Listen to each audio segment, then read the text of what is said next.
بھی موجود تھی۔ صحیح، بہت شکریہ نعیم اصغر، آپ نے ہمیں اپڈیٹ کیا۔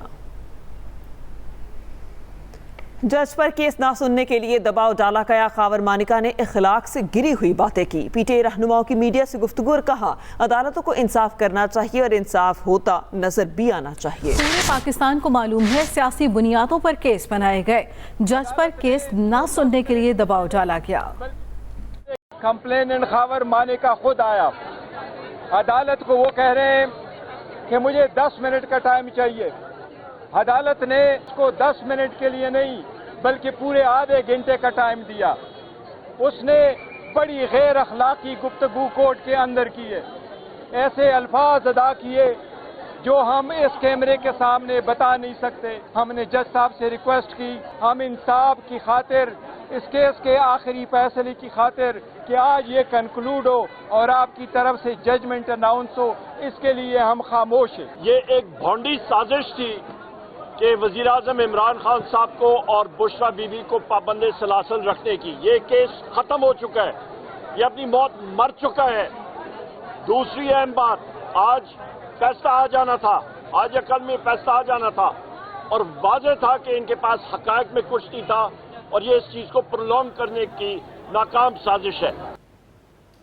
عدالتی امور سے ایک اور اہم خبر شامل کر لیتے ہیں۔ اسلام آباد ہائی کورٹ نے شاعر احمد فرحاد بازیابی کیس کی سماعت کی ہوئی۔ اٹارنی جنرل نے عدالت کو بتایا کہ احمد فرحاد آزاد کشمیر پولیس کی تحویل میں ہیں۔ آزاد کشمیر کے تھانہ دھیر کورٹ کی رپورٹ عدالت میں پیش کی گئی۔ تو ایک اور اہم معاملہ اسلام آباد ہائی کورٹ میں سماعت ہوئی شاعر احمد فرحاد کی بازیابی سے متعلق۔ اٹارنی جنرل نے عدالت کو یہ بتایا کہ احمد فرحاد آزاد کشمیر پولیس کی تحویل میں ہیں۔ تفصیلات جان لیتے ہیں، ہمارے نمائندے فیاض محمود ہمارے ساتھ موجود ہیں۔ فیاض، بتائے گا سماعت میں کیا کچھ ہوا؟ جی دیکھیں، آج اسلام آباد ہائی کورٹ کو آگاہ کر دیا گیا ہے کہ احمد فرحاد لاپتہ نہیں ہیں بلکہ آزاد کشمیر پولیس کی تحویل میں ہیں، کیونکہ ان کے خلاف ڈسٹرکٹ باغ میں ایک مقدمہ درج کیا گیا تھا تو دھیر کورٹ تھانہ یہ بنتا ہے، انہوں نے ان کو گرفتار کر لیا ہے اور وہ اس وقت پولیس کی کسٹڈی میں ہے۔ اسلام آباد ہائی کورٹ کے جسٹس محسن اختر کیانی نے اس کیس کی سماعت کی ہے اور اٹارنی جنرل پاکستان عدالت میں پیش ہوئے، اس کے علاوہ وزیر قانون بھی عدالت میں پیش ہوئے ہیں اور انہوں نے عدالت کو آگاہ کیا ہے کہ احمد فرحاد اس وقت تھانہ دھیر کورٹ آزاد کشمیر کی پولیس کی تحویل میں ہے اور جس کے بعد عدالت نے کہا ہے کہ ابھی اس معاملے کو ہم ڈسپوز آف نہیں کر رہے ہیں اور آئندہ سماعت پہ رپورٹ آنے دیں، اس کے بعد اس معاملے کو آگے دیکھیں گے۔ جی ٹھیک ہے، شکریہ آپ کا فیاض۔ بانی پی ٹی آئی کا social media account Adiala jail سے آپریٹ ہو رہا ہے۔ سینئر وزیر سندھ شرجیل میمن کی میڈیا سے گفتگو، کہا بانی پی ٹی آئی کو ملک کے خلاف لانچ کیا گیا، وزیر اعظم شہباز شریف کے خدشات غلط نہیں۔ بانی پی ٹی آئی کا social media account Adiala jail سے آپریٹ ہو رہا ہے۔ عمران خان کے بارے میں اس کی لانچنگ سے پہلے کہ یہ پیشن گویا کی تھی کہ اس کو کوئی ملک لانچ کرنا چاہ رہے ہیں اور اس کا مقصد پاکستان کے خلاف ہے، اور تو اگر کوئی آج اس چیز کو نہ سمجھنا چاہے اس کی مرضی ہے۔ عمران خان کا پرسنل اکاؤنٹ میں سے یہ ٹویٹ ہوئی ہے اور میری اطلاع یہ ہے کہ یہ پرسنل اکاؤنٹ ان کا اڈیالہ جیل میں آپریٹ ہو رہا ہے۔ یہ شخص کس نہج تک پہنچ گیا ہے کہ اپنے ہی ملک کے اداروں کے خلاف، اپنے ہی ملک کی فورسز کے خلاف، اپنے ہی ملک کے خلاف، اپنے ملک کے شہداء کے خلاف کس حد تک گھناؤنی سازش یہ شخص کر سکتا ہے۔ نواز شریف اور شہباز شریف کی زیر صدارت بجٹ پر مشاورتی اجلاس کچھ دیر میں شروع ہوگا۔ پارٹی ذرائع کے مطابق اجلاس میں وفاقی وزراء، وزیر اعلیٰ پنجاب اور پارٹی کی سینئر قیادت شریک ہوگی۔ عوام کو ریلیف دینے کے لیے مختلف اقدامات کی تجویز پر غور کیا جائے گا۔ وفاقی وزراء کو ریلیف کے لیے ممکنہ تجاویز ساتھ لانے کی ہدایت کی گئی۔ نواز شریف اور شہباز شریف کی زیر صدارت بجٹ پر مشاورتی اجلاس کچھ دیر میں شروع ہوگا اور پارٹی ذرائع کے مطابق اجلاس میں وفاقی وزراء، وزیر اعلیٰ پنجاب اور پارٹی کی سینئر قیادت شرکت کرے گی۔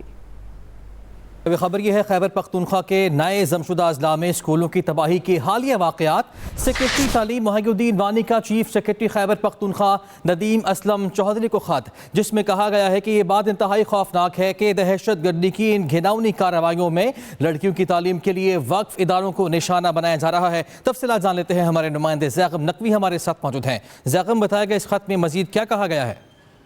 جی بالکل، وفاقی سیکرٹری تعلیم محی الدین وانی نے جو خیبر پختونخوا کے چیف سیکرٹری کو خط لکھا ہے، اس میں نئے ضم شدہ جو اضلاع ہیں ان میں اسکولوں کی تباہی کے حالیہ واقعات پر شدید تشویش کا اظہار کرتے ہوئے یہ تجویز دی ہے کہ وفاقی اور صوبائی نمائندوں پر مشتمل ایک مشترکہ ٹاسک فورس جو ہے وہ قیام کا اس میں عمل لایا جائے، اور یہ مشترکہ ٹاسک فورس تباہ شدہ اسکولوں کی تعمیر نو اور پورے علاقے میں حفاظتی اقدامات کو بڑھانے کے لیے ایک جامع منصوبہ تیار کرے گی۔ سیکرٹری تعلیم کی جانب سے یہ کہا گیا ہے کہ یہ ٹاسک فورس مزید شدت پسندانہ سرگرمیوں کو روکنے کے لیے اقدامات اٹھائے گی۔ ٹاسک فورس کو ایک ایسے ماحول کے فروغ دینے کے لیے کمیونٹی کی شمولیت اور لچکدار پیدا کرنے پر بھی توجہ دینی چاہیے، جہاں تعلیم بغیر کسی خوف کے پھل پھول سکے۔ محی الدین وانی نے اپنے خط میں یہ کہا ہے کہ یہ بات انتہائی خوفناک ہے کہ دہشت گردی یہ بات انتہائی خوفناک ہے کہ نشانہ بنایا جا رہا ہے۔ ان دانوں کو شکریہ آپ کا زیغم نقوی۔